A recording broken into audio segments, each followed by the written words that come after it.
Mainit po ulit na pinag-uusapan ngayon ito pong kaso ng mga nawawalang sabungero dahil po formally nagsampa na ng administrative complaints ito pong magkapatid na Julie at Ella Kim Patidongan. Laban nga daw po dito kay dating CIDG Chief Brigadier General Romeo Macapas. Sa ngayon po ba, sir, natanggap na po ba ng NAPOLCOM ito pong reklamo laban po kay dating CIDG Chief at ano po ang initial na aksyon na gagawin po ng NAPOLCOM dito? Una po, nag-file nga po ang magkapatid na Patidongan. Dalawa po sila, si Ella Kim Patidongan tsaka po si Julie Patidongan. In fact, ito po yung mga affidavits nila. They filed yesterday po sa National Police Commission.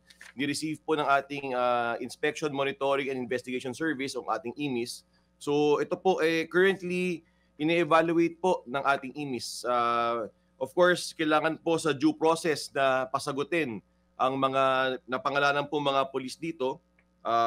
Apparently may tatlo, at kailangan pong under due process they have to receive this complaint and they have to respond to this complaint filed by the brothers. Oo. So antayin po namin din yung sagot ng mga napangalanan po dito. Oo, tama po ba yung narinig ko, sir? Bukod po kay CIDG Chief General Romeo Macapas, may tatlong iba pang pulis ang inirereklamo din po ng magkapatid na Patidongan?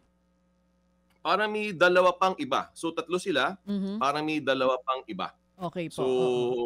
pangalanan naman kahapon yung mga pangalan na ito. Oo, oo. Ano pong reklamo mismo ang isinampa po ng magkapatid na Patidongan laban po dito sa tatlong pulis na ito?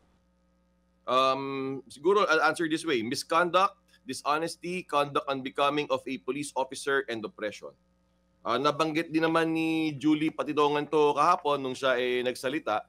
Ayun, yung dalawa official din ng Philippine National Police. Bukod doon sa isang general na kanilang kinasuhan.